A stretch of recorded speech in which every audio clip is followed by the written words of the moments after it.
पूर्ण अख्खी लाईन आहे काय? हां इथं सोडतात.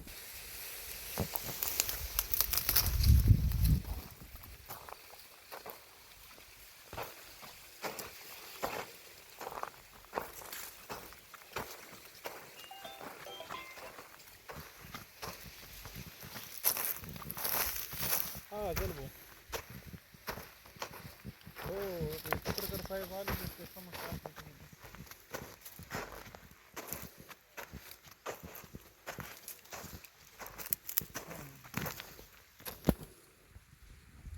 चालतंय बोलतो मी.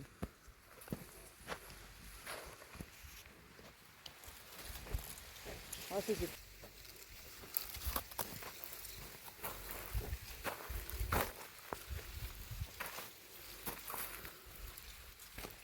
बीड ऑनलाईन ज्ञानभूमीमध्ये आपलं सर्वांचं स्वागत. मी ज्ञानोबा वायबसे. 2 दिवसापूर्वी भारतीय लष्करातील जवान विठ्ठल थोरात यांनी एक सोशल मीडियाच्या माध्यमातून एक सरकारला विनंती केली होती की मी देशसेवा करतोय, मी सध्या सीमेवर आहे आणि माझ्या गावी शिरूर तालुक्यातील जी काही नांदुर्ली गाव आहे, या गावामध्ये माझी शेतजमीन आहे, माझं कुटुंब या ठिकाणी राहत आहे. मात्र माझ्या शेतात असणाऱ्या जे काही कापूस पीक आहे त्या पिकाचं नुकसान प्रचंड शेजाऱ्यांनी केलंय.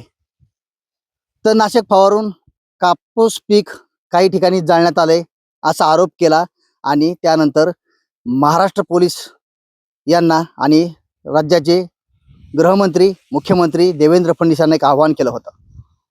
कारण मी देशाचं रक्षण करतोय, तुम्ही माझ्या कुटुंबाचं माझ्या प्रॉपर्टीचं रक्षण करणं हे तुमचं कर्तव्य आहे. ज्यावेळेस सोशल मीडियाच्या माध्यमातून हा व्हिडिओ राज्यभर व्हायरल झाल्यानंतर आज विठ्ठल थोरात यांच्याच शेतामध्ये, या गावामध्ये, याच शेतामध्ये मी आलो आहे. नेमकी परिस्थिती काय आहे आपण जाणून घेण्याचा नक्कीच प्रयत्न करू. कारण गावामध्ये आरोप प्रत्यारोप मोठ्या प्रमाणावर केले जात आहेत, मात्र वास्तव काय आहे हेही तुम्हाला दाखवण्याचा प्रयत्न करतो. मी आहे सध्या भारतीय लष्कर जवान असलेला विठ्ठल थोरात यांच्या शेतामध्ये. हेच ते शेत आहे की ज्या ठिकाणी त्यांचे बांध आहे. बांधावरून खऱ्या अर्थानं मला वाटतं यांचा वाद झाला असावा, कारण हा वाद गेल्या अनेक दिवसापासून सुरू आहे. कारण बांधच नाहीये. कारण एका ठिकाणी पाहिलं गेलं तर इकडे साईडला ऊस आहे, इकडे साईडला कापूस आहे. मात्र कापूस या ठिकाणी तणनाशक फवारल्यानं जळून गेलाय असा आरोप या माजी सैनिकांनी केलेला पाहायला मिळाला.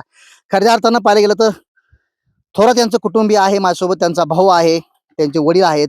आपण काय नेमका आरोप आहे जाणून घेण्याचा नक्कीच प्रयत्न करू. भाऊ काय सांगाल, तुमचा बंधू देशसेवा करतोय, एकंदरीत पाहायला गेलं तर सध्या सीमेवर आहे, काय कुटुंबाची या ठिकाणी अडचण आहे, नेमकी काय प्रॉब्लेम आहे, काय कोण शेजारी आहे, कशामुळे हे प्रकार घडलाय, एकंदरीत काय माहिती आहे?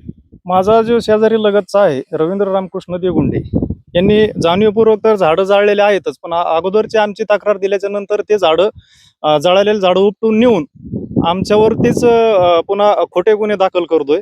हे ऊस आणि कापूस याच्यामध्ये काही बांध आहे, तो बांधच प्रत्यक्षात दिसत नाहीये. त्याच्यावरून तुमचा वाद तर नक्की नाही ना? नेमकं कापूस जळल्याची परिस्थिती तुम्ही दाखवताय किंवा प्रत्यक्षात आहे, मात्र तणनाशक फवारला असाही आरोप केला जातोय. नेमकं काय प्रकरण आहे आणि कशासाठी हा नेमका वाद होतोय? याच्या अगोदर सुद्धा त्यांनी JCBनी बांध फोडून नेलेला आहे, दगड ठेवलेले नाहीत बांधावरती आणि बांध कसलाच न ठेवलेला असून ही तिसरी वेळेस आहे त्याची झाडं जाळण्याची.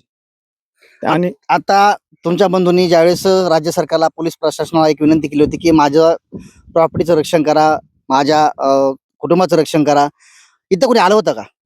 कोणी आलेलं नाही. इथं फक्त आम्ही NCR दाखल केल्याच्या नंतर शिरूर पोलीस स्टेशनचे जे बीट अंमलदार आहेत त्यांनी येऊन पाहणी केलेली आहे. झाडं सुद्धा मोजलेली होती त्यांनी, 70-80 पेक्षा जास्त झाडं होते. याच्या व्यतिरिक्त कोणी इथं आलेलं नाही. आणि शेजारी जो आहे रवींद्र रामकृष्ण देगुंडे हा वाळू माफिया आहे.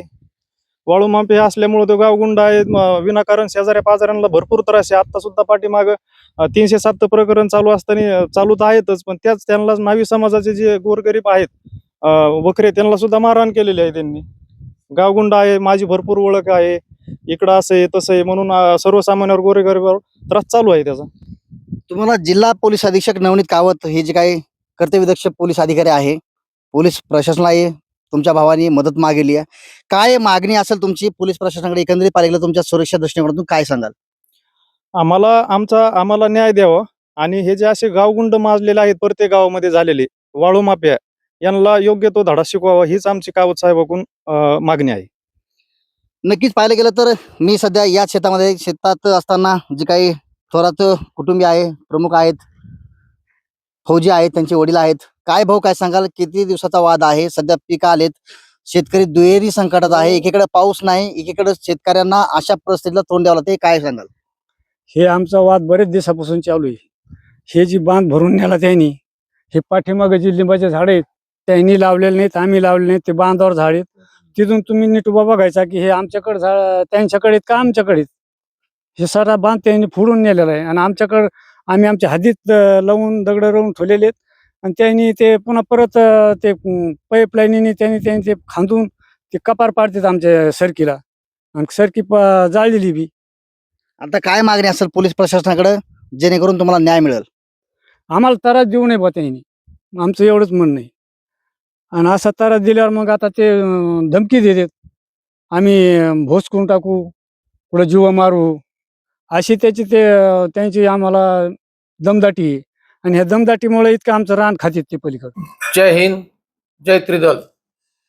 बीड जिल्ह्यातील व महाराष्ट्रातील सर्व माजी सैनिकांना कळवण्यात येत आहे की बीड जिल्ह्यातील शिरूर तालुका या तालुक्यातील नांदिवली गावातील जवान विठ्ठल थोरात, राहणार नांदेवाली, शिरूर तालुका या ठिकाणचे हे जवान झारखंड या ठिकाणी आपल्या भारत मातेचे रक्षण करत आहेत. आणि त्या नांदेवाली गावातील काही गावगुंडांनी त्यांच्या जमिनीवर औषध फवारून व त्यांच्या घरच्यांना धमक्या देऊन वारंवार त्रास देत आहेत. त्या जवानांचा हा व्हिडिओ मी तुम्हाला दाखवत आहे. तो माझ्यापर्यंत आलेला आहे. हा तो व्हिडिओ आहे.